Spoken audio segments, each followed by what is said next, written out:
नमस्कार विद्यार्थियों। आज हम कक्षा 12 समाजशास्त्र का जो प्रथम पुस्तक है भारतीय समाज, उसका चतुर्थ अध्याय, चौथा अध्याय बाजार एक सामाजिक संस्था के रूप में लेके आपके सामने प्रस्तुत हुए।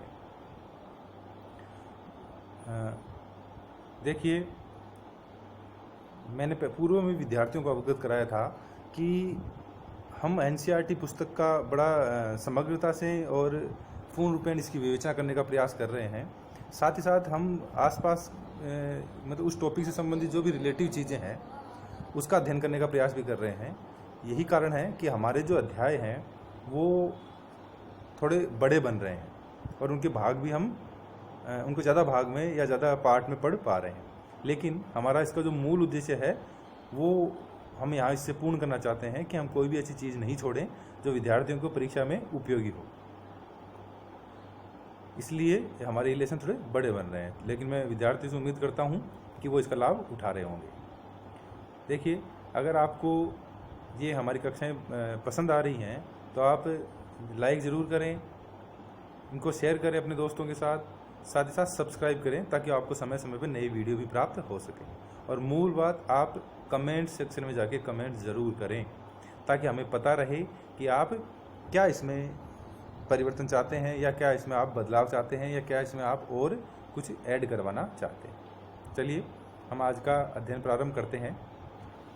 आज के हमारे अध्ययन के प्रमुख बिंदु हैं कि बाजार क्या है, उसकी परिभाषा, इसका समाजशास्त्रीय परिप्रेक्ष्य कि बाजार को हम एक सामाजिक संस्था क्यों कहते हैं, एडम स्मिथ कौन थे, उनके अदृश्य हाथ की कल्पना और उनके मुक्त बाजार की व्यवस्था क्या थी, जो जनजातीय साप्ताहिक बाजार क्या है, उपनिवेशवाद क्या है और उपनिवेशवाद का भारतीय जो जनजातीय बाजार हैं उन पे क्या प्रभाव पड़ा। इन प्रभावों में ही हम जो छत्तीसगढ़ जिले का छत्तीसगढ़ राज्य में जो बस्तर जिला है उसके एक साप्ताहिक बाजार का अध्ययन भी करेंगे। साथ ही साथ उपनिवेशवाद की वजह से या उससे पूर्व भारत में जो बाजार व्यवस्था थी वो कैसी थी और उसकी वजह से भारत की बाजार की व्यवस्था में क्या बदलाव आया, क्या परिवर्तन आया। साथ ही साथ परंपरागत व्यापारिक समुदाय भारत में कौन कौन से थे, हम इनका भी अध्ययन करेंगे। चलिए सबसे पहले हम बाजार का अर्थ व परिभाषा समझ लेते हैं, जान लेते हैं। विद्यार्थियों, वैसे तो आपको पता ही होगा क्योंकि आप 12th के विद्यार्थी हैं, इसलिए सामान्य या बोलचाल की भाषा में बाजार क्या होता है हम सबको इसका पता है, हमें इसका अनुमान है। मुख्यतः हम एक साधारण बोलचाल की भाषा में बोल देते हैं कि बाजार उस स्थान को कहते हैं जहां वस्तुओं का क्रय विक्रय होता है। बाजार वह स्थान है जहां वस्तुओं की खरीद फरोख्त होती है, जहां वस्तुओं का लेन देन होता है, जहां किसी वस्तु का विनिमय भी होता है। देखिए, साधारण बोलचाल की भाषा में बाजार से आज से उसी स्थान से। अर्थशास्त्र में भी बाजार का आशय या बाजार का अभिप्राय उस क्षेत्र से है जहाँ किसी वस्तु के क्रेता विक्रेता आपस में स्वतंत्रता पूर्वक प्रतिस्पर्धा करते हैं। अब देखिए, यहाँ एक शब्द आया है, स्वतंत्रता पूर्वक प्रतिस्पर्धा करते हैं।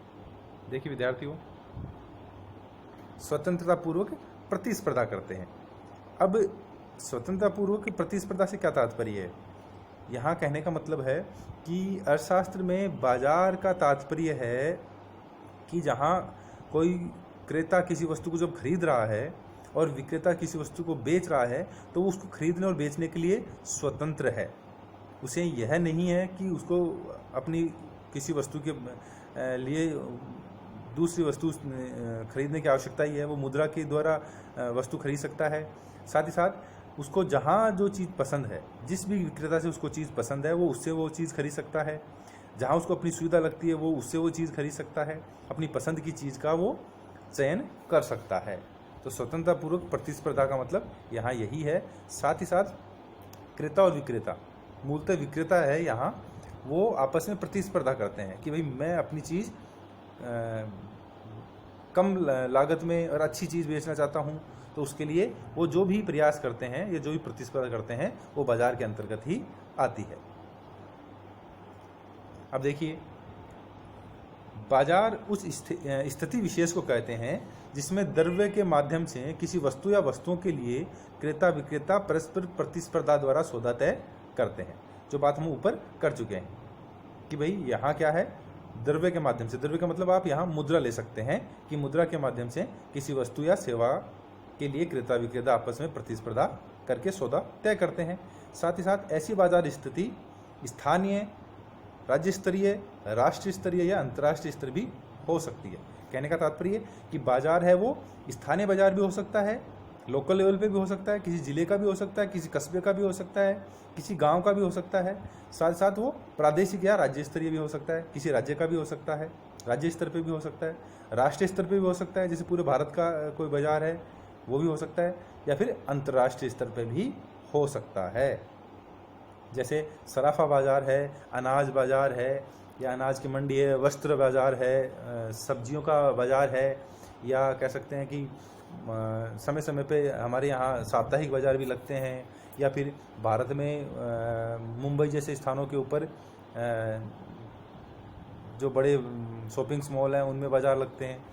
तो इसका स्वरूप कुछ भी हो सकता है, स्थानीय भी हो सकता है, प्रादेशिक भी हो सकता है, राष्ट्रीय भी हो सकता है, वह अंतर्राष्ट्रीय भी हो सकता है। अब देखिए, बाजार को मूलतः हम मानते हैं अर्थशास्त्र की अवधारणा, कि बाजार की नामक जो अवधारणा है या बाजार नामक जो संस्था है उसका अध्ययन मुख्यतः हम कहाँ करते हैं, अर्थशास्त्र के अंतर्गत ही किया जाता है, और अर्थशास्त्र की विषय वस्तु इसको माना जाता है, क्योंकि यहाँ अर्थव्यवस्था के बारे में, बाजार के संचालन के बारे में, वितरण के बारे में, उत्पादन के बारे में, बचत के बारे में, या कह सकते हैं व्यय के बारे में, निवेश करने के बारे में, विनिवेश करने के बारे में, या आर्थिक क्रियाओं के बारे में अध्ययन किया जाता है। तो कहने का तात्पर्य ये है कि बाजार है उससे संबंधित जो भी बातें हैं वो सारी सारी आर्थिक क्रियाएं हैं, इसलिए हम इसको आर्थिक संस्था मानते हैं, और आर्थिक संस्था मानने की वजह से हम अर्थशास्त्र के अंतर्गत इसका अध्ययन करते भी हैं। परंतु अब विषय या फिर ये प्रश्न ये उठता है कि जब अर्थशास्त्र की विषय वस्तु है बाजार, तो फिर हम समाजशास्त्र में इसका अध्ययन क्यों कर रहे हैं। और ये अध्याय है बाजार एक सामाजिक संस्था, तो इसको बाजार को सामाजिक संस्था क्यों कहा गया है। तो विद्यार्थियों मैं बता दूं कि देखिए, चाहे कोई भी घटना वो आर्थिक हो, सामाजिक हो, राजनीतिक हो, धार्मिक हो, सांस्कृतिक हो, हर प्रकार की घटना कहीं न कहीं समाज से संबंधित होती है। समाज से वो प्रत्यक्ष या अप्रत्यक्ष रूप से संबंधित होती ही है।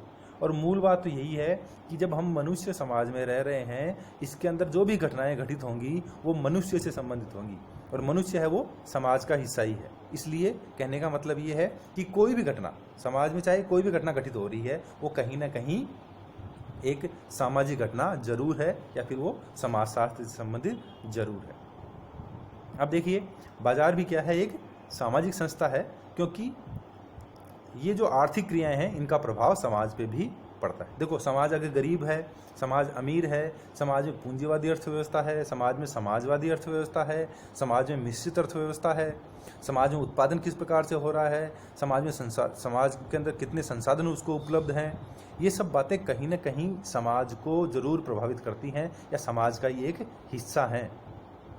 इसीलिए हम कहते हैं कि आर्थिक क्रियाओं का प्रभाव समाज पे जरूर पड़ता है। तो सबसे महत्वपूर्ण ये है कि आर्थिक क्रियाएं ये समाज में ही घटित हो रही हैं, इसीलिए बाजार भी समाज का ही एक हिस्सा है, जो कि विशेष सांस्कृतिक तरीकों के द्वारा निर्मित है। साथ ही बाजार का नियंत्रण व संगठन भी सामाजिक समूहों या वर्गों के द्वारा किया जाता है। मतलब बाजार का जो निर्माण हो रहा है वो भी कहीं ना कहीं सामाजिक समूहों या वर्गों के द्वारा ही हो रहा है। देखिए, बाजार का हिस्सा है वो क्रेता व विक्रेता है। अब क्रेता विक्रेता तो मनुष्य ही हैं, मनुष्य हैं तो स्वाभाविक सी बात है उनके अंदर सामाजिक संबंध बनेंगे, सामाजिक संबंध बनेंगे तो समाज का निर्माण होगा, और उसी समाज में फिर आर्थिक क्रियाएं संपादित होंगी। तो मूल बात तो यहाँ घूम फिर के वही बात आ जाती है कि सामाजिक संबंधों का निर्माण जब होता है तो समाज बन रहा है, और उस समाज में फिर आर्थिक क्रियाएं संपन्न हो रही हैं। तो कह सकते हैं कि बाजार भी क्या है, एक सामाजिक संस्था ही है, क्योंकि आर्थिक क्रियाएं हैं वो प्रत्यक्ष या अप्रत्यक्ष रूप से समाज में घटित हो रही हैं, और वो समाज को ही प्रभावित कर रही हैं। और समाज में जो कुछ भी घटित होता है, समाज के अंदर जो भी कोई घटना घटित होती है, वो प्रत्यक्ष या अप्रत्यक्ष रूप से समाज को और आर्थिक क्रियाओं को जरूर प्रभावित करती है। देखिए, जैसे अभी हमारे यहाँ कोरोना की स्थिति बनी हुई है, तो कोरोना है उसने क्या किया, सीधे सीधे संपूर्ण समाज को और संपूर्ण अर्थव्यवस्था को प्रभावित किया। अब घटना तो वो क्या थी, स्वास्थ्य से संबंधित थी। देखिए घटना तो कोरोना है वो स्वास्थ्य से संबंधित है, लेकिन कहीं ना कहीं वो क्या कर रही है, पूरे समाज को प्रभावित कर रही है। अब पूरे समाज को प्रभावित करने की वजह से वो क्या हो गई, एक सामाजिक घटना भी हो गई। हम उसका अध्ययन सामाजिक आधार पे भी कर सकते हैं। ठीक है, अब देखिए उसने क्या किया, इस घटना ने क्या किया, समाज को भी प्रभावित किया और अर्थव्यवस्था को भी प्रभावित किया। तो मूल रूप से कह सकते हैं कि कोई भी घटना है वो सामाजिक है तो वो कहीं ना कहीं पूरे समाज को या समाज की हर प्रक्रिया को प्रभावित करेगी। और कोई भी घटना चाहे वो आर्थिक हो, सामाजिक हो, राजनीतिक हो, धार्मिक हो, सांस्कृतिक हो, वो कहीं ना कहीं समाज से संबंधित ही होगी। इसलिए हम कह सकते हैं कि बाजार भी क्या है, एक सामाजिक संस्था है। चलिए यहाँ एक शब्द आया है साप्ताहिक बाजार। पता ही है साप्ताहिक क्या होता है, साप्ताहिक मतलब सप्ताह में एक बार, जैसे रविवार की रविवार। तो साप्ताहिक बाजार ऐसे बाजार हैं जो नगरों या शहरों में सप्ताह में एक बार लगते हैं, साप्ताहिक बाजार कहलाते हैं। देखिए जैसे हमारे दिल्ली में देखा होगा आपने कि रविवार की रविवार वहाँ किताबों के लिए, बुक्स के लिए या फिर अन्य जो चीज़ें हैं उनके लिए बाजार लगता है। या फिर कह सकते हैं कि बहुत से ऐसे शहर हैं जहाँ सप्ताह किसी एक दिन कोई विशेष बाजार कहीं ना कहीं लगता ही है, उसको हम साप्ताहिक बाजार कहते हैं। चलिए अब हम चर्चा करते हैं कि हाट बाजार या मेले के रूप में बाजार क्या है। वैसे तो ग्रामीण क्षेत्र के विद्यार्थी हैं तो उनको पता ही होगा कि हाट या मेले के रूप में बाजार कैसे लगता है, लेकिन बता देते हैं कि ग्रामीण क्षेत्रों में लगने वाले बाजार जो एक समय पर एक निश्चित स्थान पर आयोजित होते हैं और जहां ग्रामीण लोग अपनी आवश्यकताओं व मनोरंजन की वस्तुएं खरीदते हैं। देखिए हाट व मेले के रूप में बाजार में के बारे में ग्रामीण क्षेत्र में विद्यार्थी भलीभांति परिचित हैं कि हमारे यहाँ किसी विशेष पर्व पे, जैसे मकर संक्रांति है या शिवरात्रि है या फिर अन्य कोई विशेष त्यौहार है, उस त्यौहार के आसपास ग्रामीण क्षेत्रों में हाट या मेले के रूप में बाजार सजते ही हैं, जहां दूर दूर से लोग अपनी वस्तुएं बेचने के लिए भी आते हैं और दूर दूर से लोग अपनी मनोरंजन की चीज़ें खरीदने के लिए और अपनी आवश्यकता की वस्तुएं खरीदने के लिए वहां आसपास के गांवों से लोग आते हैं। इसको हाट या मेले के रूप में बाजार भी कहते हैं। चलिए हम आगे चर्चा करते हैं।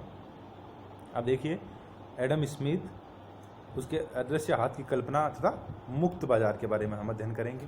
विद्यार्थी यहाँ देख पा रहे हैं कि एडम स्मिथ की तस्वीर यहाँ दिखाई दे रही है, उनका छायाचित्र यहाँ है। एडम स्मिथ है वो ब्रिटेन के एक बड़े ही विद्वान दार्शनिक और कह सकते हैं एक तरीके से दार्शनिक और अर्थशास्त्री थे। उनकी एक प्रमुख पुस्तक है जिसके बारे में हम आगे चर्चा भी करेंगे, लेकिन मैं आपको इसका कवर पेज दिखा देता हूँ। उसकी पुस्तक है द वेल्थ ऑफ नेशन। देखिए विद्यार्थियों, पुस्तक है उनकी द वेल्थ ऑफ नेशन, राष्ट्रों की संपदा। द वेल्थ ऑफ नेशन, राष्ट्र की संपदा। तो ये एडम स्मिथ की एक प्रमुख पुस्तक है जिसका हम आगे अध्ययन भी करेंगे, इसके बारे में हम पढ़ेंगे भी, क्योंकि जब हम अदृश्य हाथ की कल्पना का अध्ययन करेंगे तो वहाँ इस पुस्तक का नाम जरूर आएगा।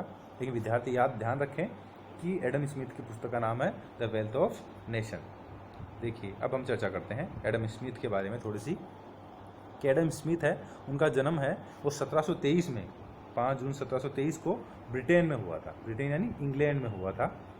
और एडम स्मिथ हैं वो ब्रिटेन के एक बड़े ही अच्छे दार्शनिक और राजनीतिक अर्थशास्त्री थे। उन्हें जो आधुनिक अर्थशास्त्र है उसका जनक या पिता भी कहा जाता है। तो विद्यार्थी इसको ध्यान रखें कि आधुनिक अर्थशास्त्र के पिता या जनक किसे कहा जाता है, एडम स्मिथ को कहा जाता है। देखिए, और आधुनिक अर्थशास्त्र है उसके निर्माताओं में एडम स्मिथ का नाम सबसे पहले लिया जाता है।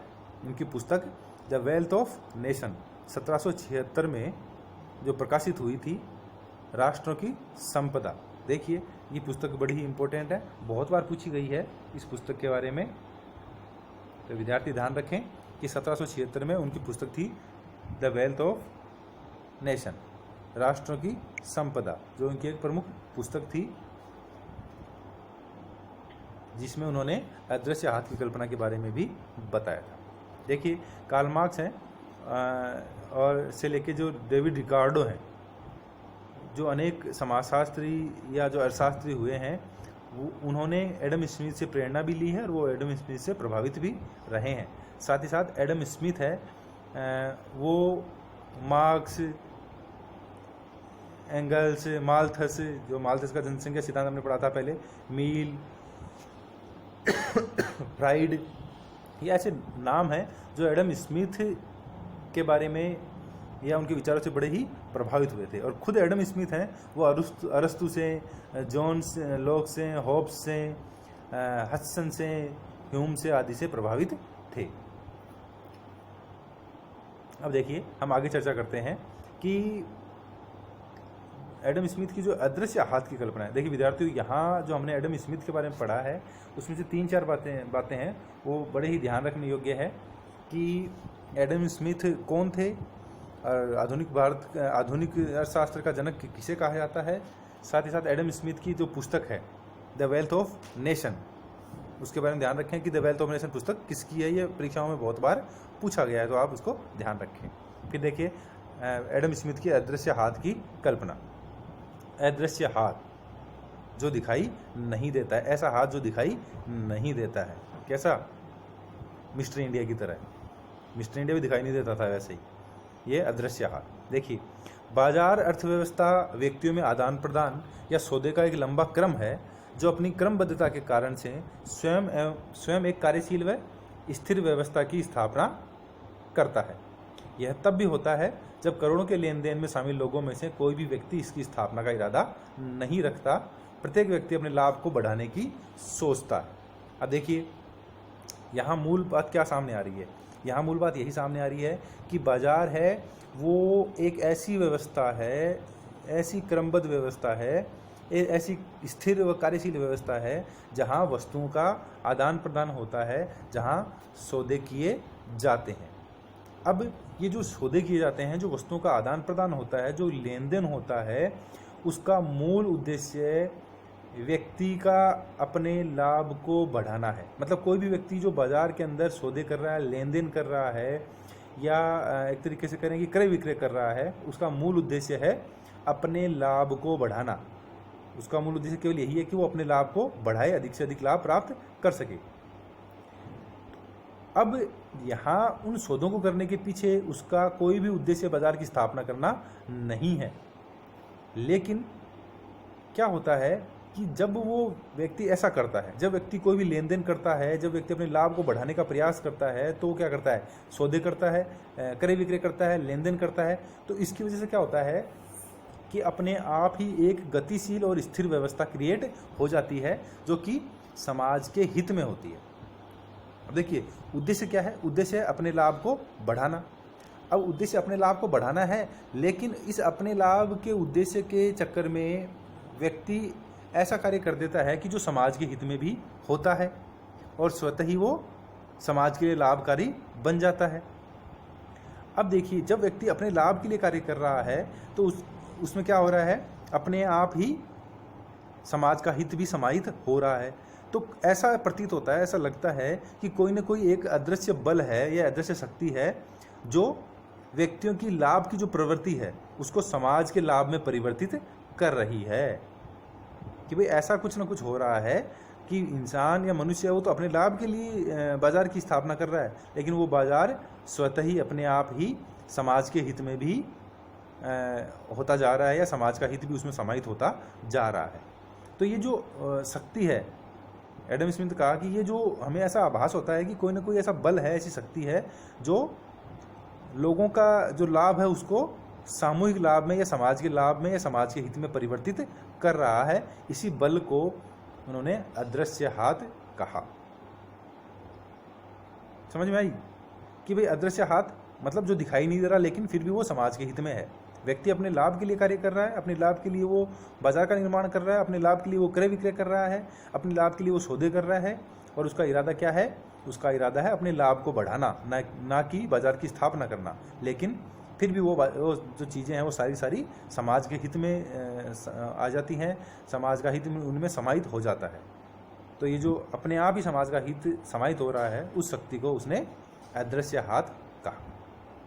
चलिए हम आगे चर्चा करते हैं मुक्त बाजार की। एडम स्मिथ ने मुक्त बाजार के बारे में बताया कि एडम स्मिथ का मानना था कि जो पूंजीवादी अर्थव्यवस्था है, अब देखिए पूंजीवादी अर्थव्यवस्था क्या है, इसके बारे में हम आगे चर्चा करेंगे कि पूंजीवाद क्या होता है। लेकिन एडम स्मिथ के अनुसार जो पूंजीवादी अर्थव्यवस्था है वो अपने स्वयं के लाभ से संचालित होती है। मतलब पूंजीवाद में मूल जो उद्देश्य है वो व्यक्ति का स्वयं का लाभ होता है। यहाँ उद्देश्य बाजार को चलाना या किसी व्यक्ति को या किसी संस्था को फायदा देना नहीं है। यहाँ हर व्यक्ति का मूल उद्देश्य है अपने लाभ में बढ़ोतरी करना। देखिए 3 तरह की अर्थव्यवस्थाएं होती हैं, समाजवादी अर्थव्यवस्था, पूंजीवादी अर्थव्यवस्था और मिश्रित अर्थव्यवस्था। भारत है वो मिश्रित अर्थव्यवस्था वाला देश है, लेकिन धीरे धीरे पूंजीवाद की ओर अग्रसर हो रहा है।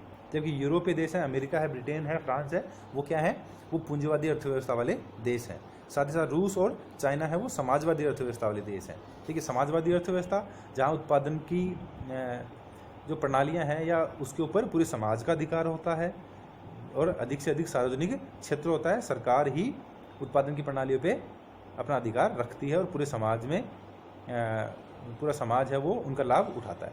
जबकि जो पूंजीवादी अर्थव्यवस्था है उसमें उत्पादन की प्रणालियाँ हैं वो निजी हाथों में होती है, व्यक्तिगत हाथों में होती है। कोई भी व्यक्ति या समूह है वो ही उत्पादन की प्रणाली पर अधिकार रखता है और यहाँ मूल उद्देश्य है वो समाज का भला करना नहीं है, यहाँ मूल उद्देश्य है अपने निजी लाभ को बढ़ाना।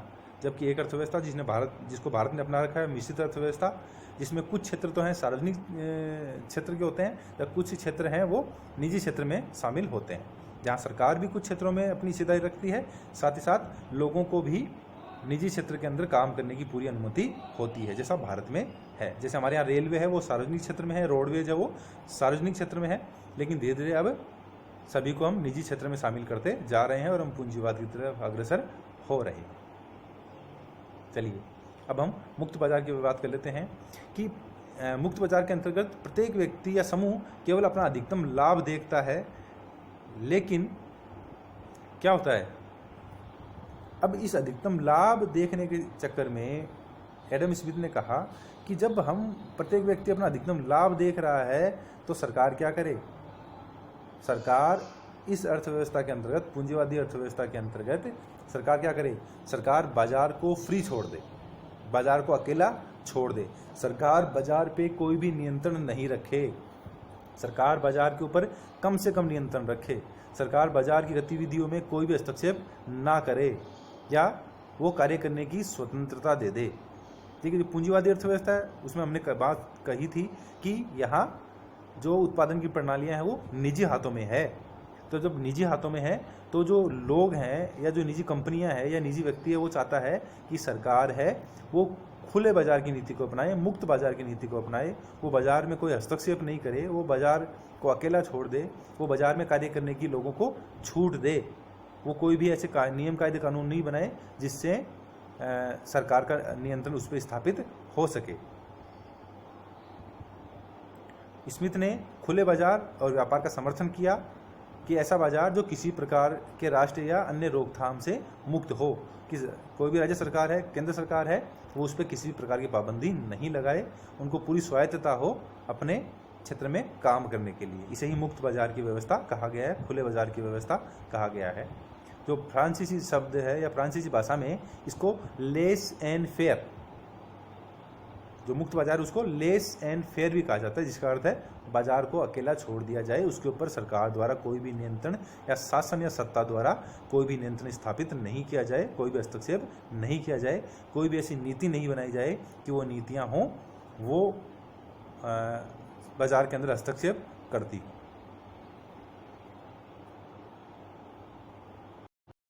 चलिए विद्यार्थियों, अब हम चर्चा करते हैं जनजातीय साप्ताहिक बाजार की। देखिए विश्व भर के अधिकांश जो कृषक समाज हैं उनमें आवधिक या साप्ताहिक बाजारों की परंपरा रही है। आवधिक मतलब एक अवधि के बाद में, जैसे 7 दिन के बाद में या 15 दिन के बाद में या महीने में एक बार, ऐसे आवधिक बाजारों की परंपरा रही है।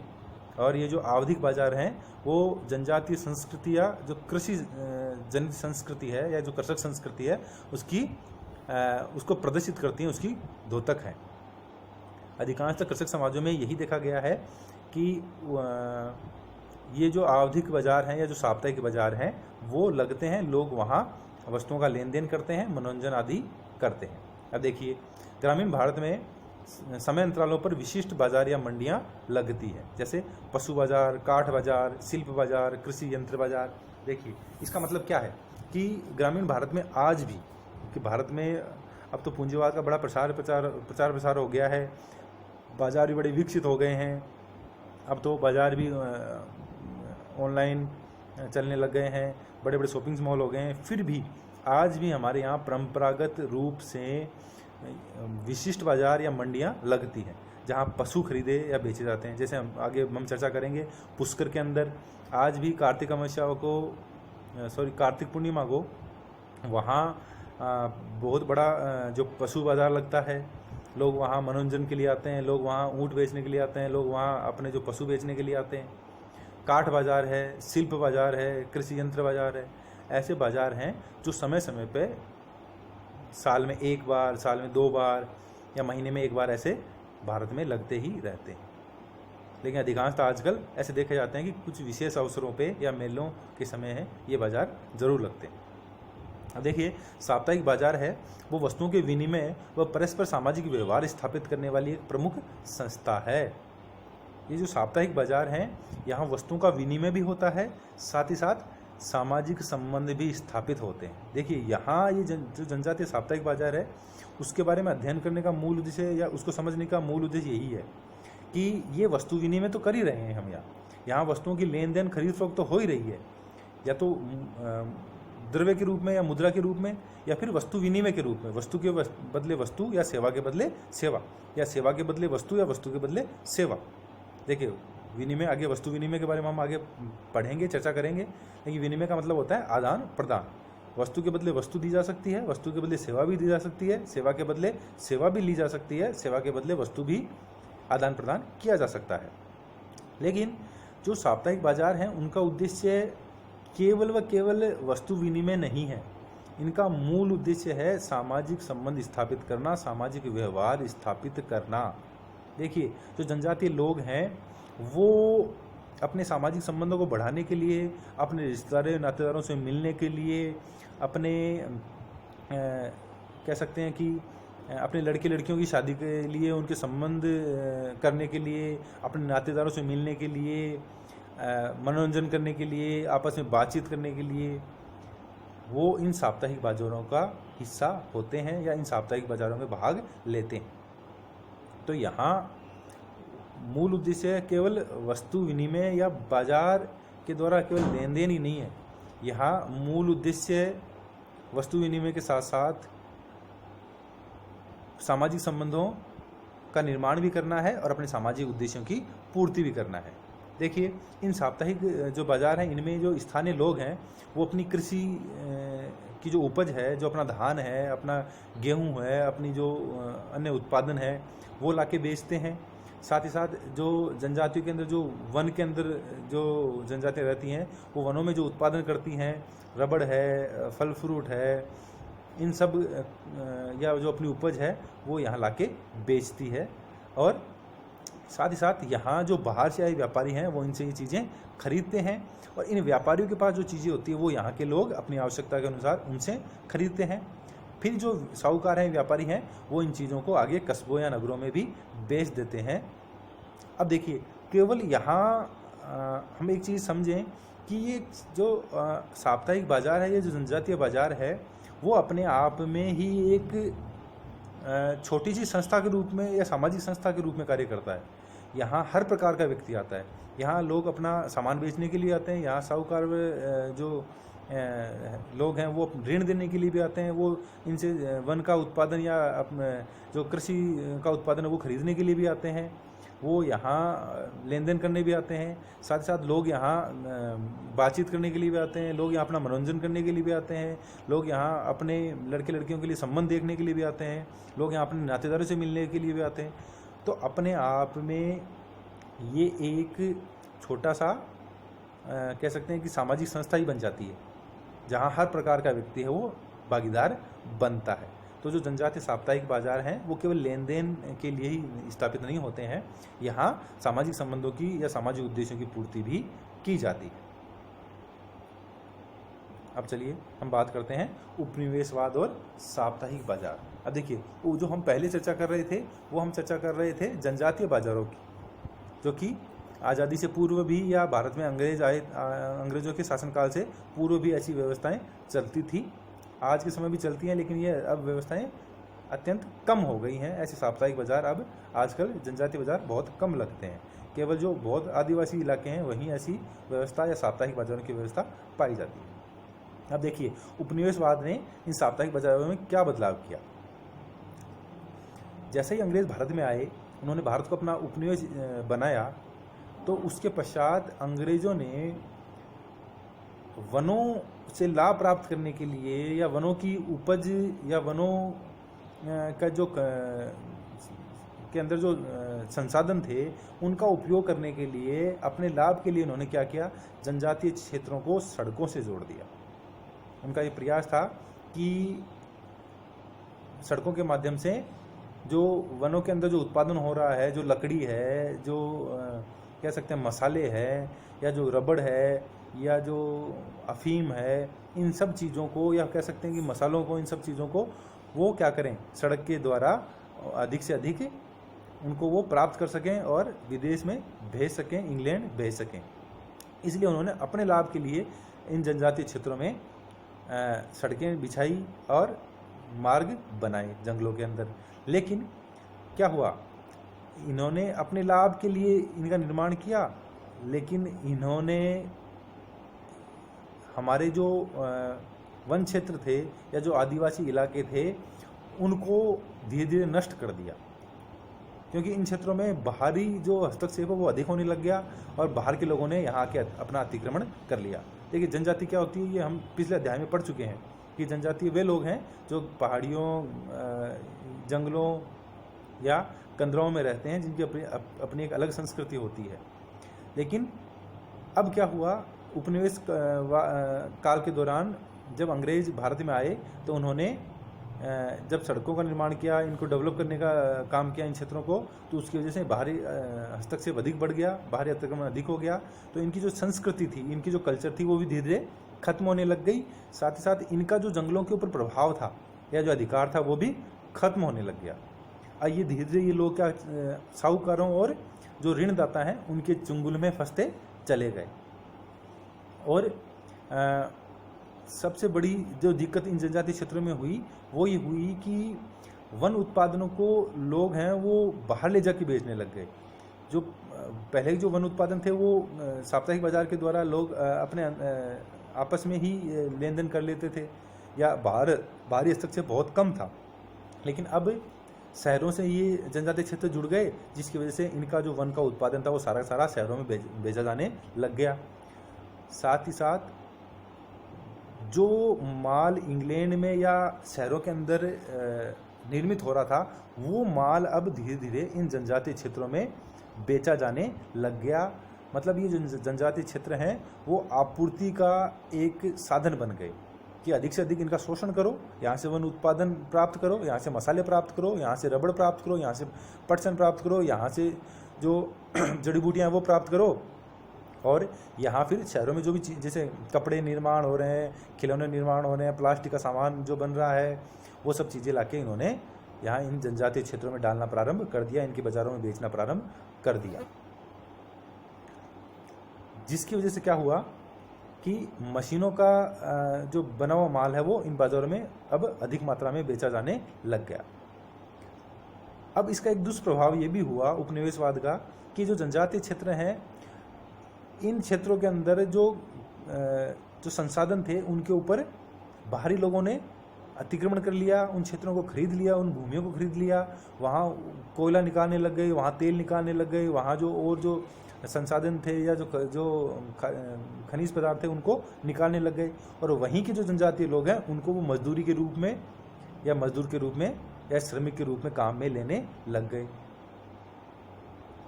अब देखिए, जहाँ एक और जनजातीय अर्थव्यवस्था है वो बड़ी अर्थव्यवस्था के साथ या बड़े बाजार के साथ जुड़ गया, लेकिन बड़े बाजार के जुड़ने के साथ साथ जनजातीय जो संस्कृति थी, जनजातीय जो जीवन था, वो धीरे धीरे समाप्त होने लग गया। जनजातियों के ऊपर इसका नकारात्मक प्रभाव पड़ा। जनजातियाँ बेघर होने लग गई, जनजातियों का वनों के ऊपर कोई अधिकार नहीं रहा, जनजातियाँ भूमिहीन हो गई, वो केवल मजदूर और श्रमिक के रूप में इनके खेतों में, इनके लिए जंगलों में, इनके लिए खानों में काम करने लग गई। तो कह सकते हैं कि उपनिवेशवाद का भारतीय जनजातीय जो बाजार हैं या जो साप्ताहिक बाजार हैं उनके ऊपर एक नकारात्मक प्रभाव ही पड़ा। चलिए आगे चर्चा करते हैं हम। इसी तरीके से हम चर्चा करते हैं आगे, जो एक छत्तीसगढ़ का जो बस्तर जिला है, जो आदिवासी या जनजातीय इलाका है, उसके अंदर एक गांव है थोराई गांव। उस गांव के हम साप्ताहिक बाजार का अध्ययन हम करते हैं।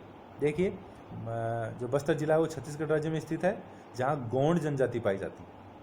छत्तीसगढ़ में अधिकांश जनजातियाँ पाई जाती है, उनमें एक जनजाति है गोंड। 1982 में जो अल्फ्रेड गेल थे, एक समाजशास्त्री हुए अल्फ्रेड गेल, उन्होंने थोराई गांव का अध्ययन किया और यहाँ के साप्ताहिक बाजार पे प्रकाश डाला। उन्होंने यहाँ का जो आदिवासी साप्ताहिक बाजार है उसका अध्ययन किया 1982 में अल्फ्रेड गेल ने। कौन से गांव का? थोराई गांव का। देखिए विद्यार्थियों, बहुत बार ये प्रश्न पूछा गया है कि अल्फ्रेड गेल ने कौन से गांव का अध्ययन किया था, तो ध्यान रखें यहाँ थोराई गांव का। या फिर बहुत बार प्रश्न आया कि थोराई गांव का अध्ययन किसने किया था? 1982 में अल्फ्रेड गेल, जो कि मानवशास्त्री थे, उन्होंने छत्तीसगढ़ के बस्तर जिले में थोराई गांव का अध्ययन किया था। और किस चीज़ का? आदिवासी साप्ताहिक बाजार का। अब जब उन्होंने अध्ययन किया तो उन्होंने पाया कि ये जो साप्ताहिक बाजार है, जहाँ अलग अलग प्रकार के लोग अपना सामान बेचने के लिए आ रहे हैं, जहाँ अलग अलग जनजातियों के लोग अपना सामान बेचने के लिए आ रहे हैं, जहाँ साहूकार भी आ रहा है, जहाँ जो कृषक हैं वो भी आ रहे हैं, लोग अपने मनोरंजन भी इनके द्वारा कर रहे हैं। यहाँ हर प्रकार का व्यक्ति है वो वस्तु विनिमय के लिए भी आ रहा है, वो यहाँ अपनी आवश्यकताओं की पूर्ति भी कर रहा है, अपने सामाजिक संबंधों का विस्तार भी कर रहा है। लेकिन उन्होंने पाया कि बाजारों में दुकानों का जो क्रम है वो सामाजिक संस्तरण, ऊंच नीच की परिस्थिति व बाजार व्यवस्था के अनुसार ही है। देखिए, अल्फ्रेड गेल ने पाया कि जनजातीय जो बाजार लग रहा है उसमें जो दुकानें लग रही हैं या जो लोग अपना सामान बेच रहे हैं वो उस क्षेत्र में एक तरीके से कह सकते हैं बाजार के साथ साथ सामाजिक संस्तरण प्रणाली का भी अनुपालन कर रहे हैं। ये नहीं है कि कोई भी व्यक्ति कहीं भी बैठ गया या कहीं भी अपनी दुकान लगा ली, किसी भी क्षेत्र में जाके उसने अपना अधिकार कर लिया, नहीं। वहाँ उसको अपनी दुकान लगाते समय सामाजिक संस्तरण प्रणाली का पालना करना पड़ेगा। सामाजिक संस्तरण क्या होता है ये हमने चर्चा कर चुके हैं पहले, कि समाज को उच्च से निम्न स्तर में बांटना। तो जैसे भारत में हमारे यहाँ पहले सामाजिक स्तरीकरण का आधार वर्ण था, सामाजिक स्तरीकरण का आधार वर्ण था। ब्राह्मण, क्षत्रिय, वैश्य और शूद्र, ऐसे 4 भागों में समाज को बांटा हुआ था। फिर यही वर्ण है आगे चल के जाति में परिवर्तित हो गए, ब्राह्मण जातियाँ, क्षत्रिय जातियाँ, वैश्य जातियाँ और शूद्र जातियाँ। तो यहाँ भी जब थोराई गांव में जब उन्होंने अध्ययन किया तो उन्होंने पाया कि यहाँ जो दुकानें लग रही हैं, जो बाजार लग रहा है, वो सामाजिक संस्तरण प्रणाली का पूरा पालन कर रहे हैं। वो ऊंच नीच की परिस्थिति के आधार पे ही अपनी दुकानें लगा रहे हैं। उन्होंने पाया कि बाजार के केंद्र में तो जो धनी और उच्च जातियों की जो सुनार हैं, देखिए यहाँ चित्र के द्वारा भी हम समझेंगे कि जो बाजार है, देखिए ये जो बाजार है, यहाँ देख रहे हैं हम कि बाजार के मध्य भाग में जो सेंटर है बाजार में का, उस सेंटर भाग में धनी व उच्च जाति के सुनार और हिंदू व्यापार ही अपनी दुकानें लगाएंगे। मतलब सामाजिक संस्तरण प्रणाली में जो जातीय सोपान में उच्च जातियां हैं या जो धनी जातियां हैं, वो ही बाजार के केंद्र के अंदर अपनी दुकानें या वो स्थान है वो उनके लिए आरक्षित होगा, उनके लिए सुरक्षित होगा। तथा जो बाजार का बाहरी क्षेत्र है, देखिए बाजार का जो बाहरी क्षेत्र है वहाँ स्थानीय उत्पादक या स्थानीय उत्पादन बेचने वाले जनजातीय लोग, देखिए आप देख पा रहे हैं कि ये जो हैं इन क्षेत्रों में तो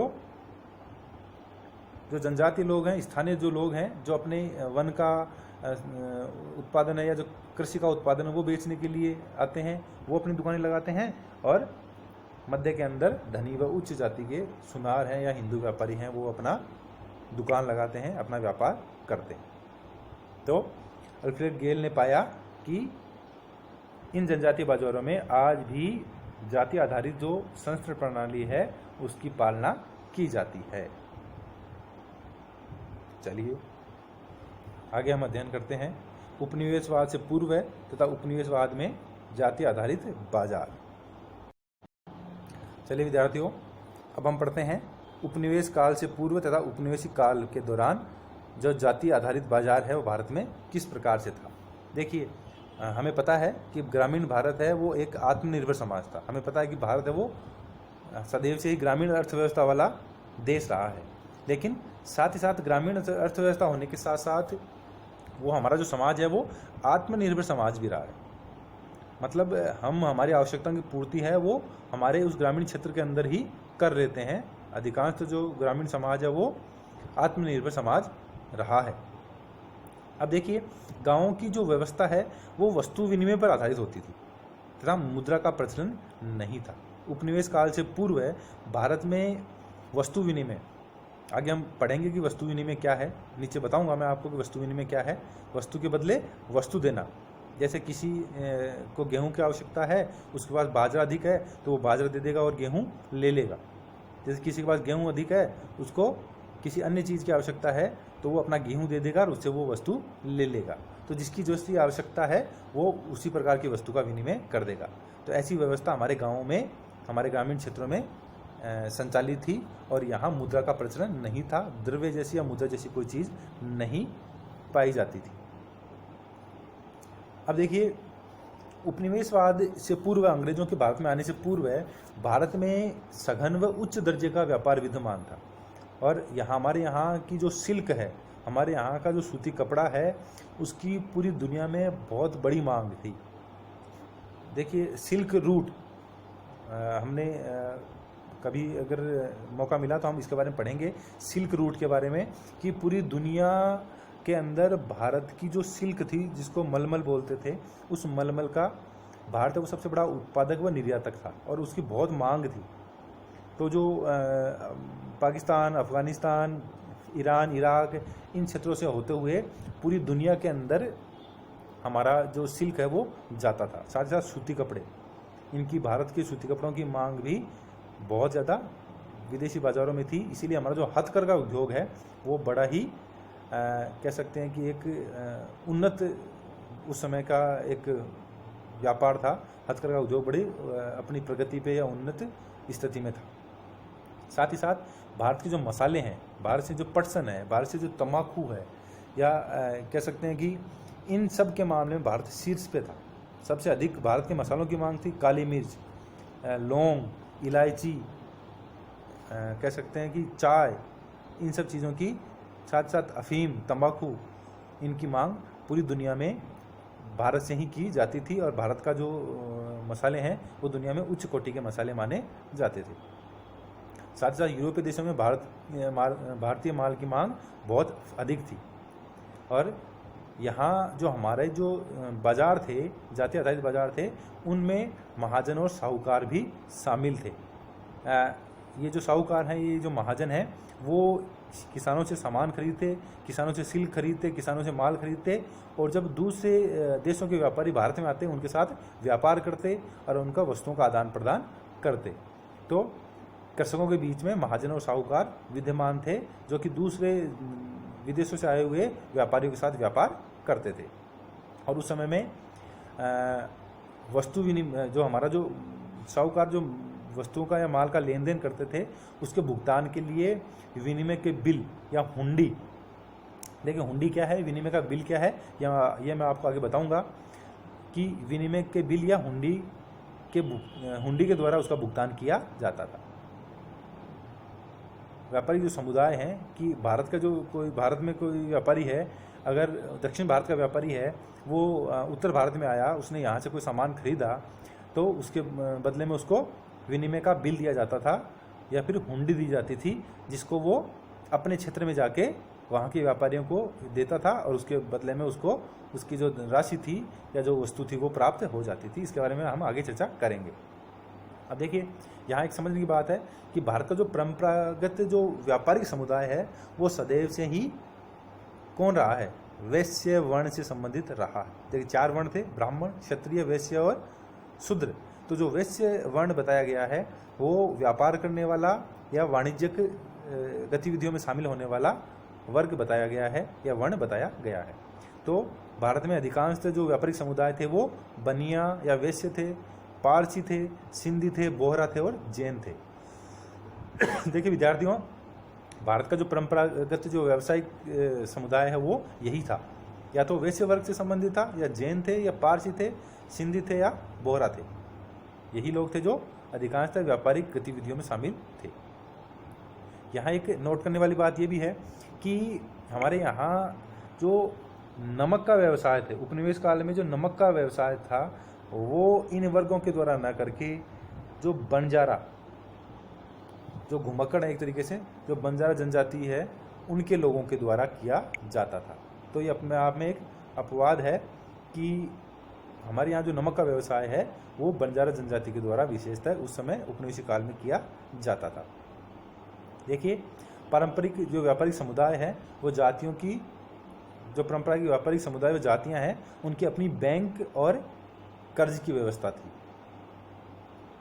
ये जो हमारे जो लोकल जो व्यापारी हैं या जो साहूकार हैं वो अपने यहाँ जाति आधारित बैंक और कर्ज व्यवस्था रखते थे, बैंकिंग की प्रणाली वो प्रयोग में लेते थे। देखिए, एक विशेष बात यहाँ देखने की आ रही है कि जो उपनिवेशी काल में के समय जो व्यापार होता था वो अधिकांशतः जाति व रिश्तेदारों के मध्य होता था। आज के समय तो व्यापार है वो हर प्रकार की जातियाँ कर रही हैं, हर प्रकार के लोग कर रहे हैं, चाहे वो ब्राह्मण हो, क्षत्रिय हो, वैश्य हो, शूद्र हो, अब कोई फर्क नहीं पड़ता। लेकिन उस समय देखा जाता था कि अधिकांशतः लोग हैं वो अपनी जाति के अंदर या रिश्तेदारों के मध्य ही क्या करते थे? व्यापार करते थे। अधिकांश व्यापार की जो व्यवस्था है वो जाति विशेष या रिश्तेदारों के साथ ही की जाती थी। देखिए, उपनिवेशवाद के पश्चात, अंग्रेजों के भारत में आगमन के पश्चात देश में व्यावसायिक युग का प्रारंभ हुआ, देश में पूंजीवादी युग का प्रारंभ हुआ, देश में औद्योगिकरण का प्रारंभ हुआ, देश में नगरीकरण की व्यवस्था प्रारंभ हुई। और इसका एक प्रभाव क्या हुआ? इसका एक प्रभाव ये हुआ कि हमारे स्थानीय बाजार हैं वो बड़ी बाजार व्यवस्था के साथ या अर्थव्यवस्था के साथ जुड़ गए, जिसकी वजह से नकद व मुद्रा का प्रयोग भी बढ़ गया। नकद व मुद्रा का प्रयोग, हमने पहले बात की थी कि हमारे यहाँ वस्तु विनिमय होता था। भारत में मुद्रा का चलन नहीं था, वस्तु विनिमय, वस्तु के बदले वस्तु दी जाती थी। लेकिन उपनिवेशवाद की वजह से, अंग्रेजों के भारत में आगमन की वजह से नकद व मुद्रा का प्रयोग भी बढ़ गया। अब वस्तुओं का आदान प्रदान नकद के रूप में, मुद्रा के रूप में होने लग गया। धीरे धीरे हमारे यहाँ जजमानी प्रथा और वस्तु विनिमय की जो प्रणाली थी वो भी समाप्त हो गई और उसकी जगह पूंजीवादी अर्थव्यवस्था ने या पूंजीवादी व्यवस्था ने ले ली। कहने का तात्पर्य, यहाँ मूल जो बात सामने उभर के आई है वो यही है कि उपनिवेशी काल या अंग्रेजों के भारत में आगमन से पूर्व भारत एक व्यापारिक रूप से संपन्न तथा उच्च कोटि का बाजार की व्यवस्था थी। लेकिन अंग्रेजों के आगमन के पश्चात भारत में धीरे धीरे जो स्थानीय बाजार हैं उनका ह्रास हुआ। भारत में धीरे धीरे पूंजीवादी अर्थव्यवस्था को बढ़ावा मिला।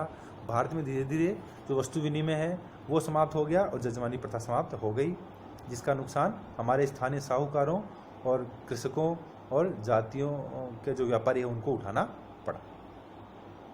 चलिए अब हम चर्चा करते हैं जजमानी प्रथा के बारे में। हमने ऊपर देखिए 3 चीज़ें पढ़ी थी, जजमानी प्रथा, वस्तु विनिमय और एक हमने चर्चा की थी हुंडी के बारे में, विनिमय के बिल के बारे में। तो ये 3 चीज़ें क्या होती हैं, हम इसके बारे में अब चर्चा कर लेते हैं। देखिए, जजमानी प्रथा एक बड़े ही प्रसिद्ध समाजशास्त्री हैं विलियम वाइजर। उन्होंने उत्तर प्रदेश के गांव का अध्ययन किया था और उन्होंने जजमानी प्रथा का उल्लेख किया था। तो देखिए, जजमानी या जजमान क्या होता है कि ग्रामीण समुदाय के अंतर्गत विभिन्न जातियों के परिवारों के मध्य एक सामाजिक और आर्थिक व्यवस्था थी, जिसके अनुसार एक परिवार दूसरे परिवार को संपूर्ण रूप से कुछ नियत सेवाएं प्रदान करता था।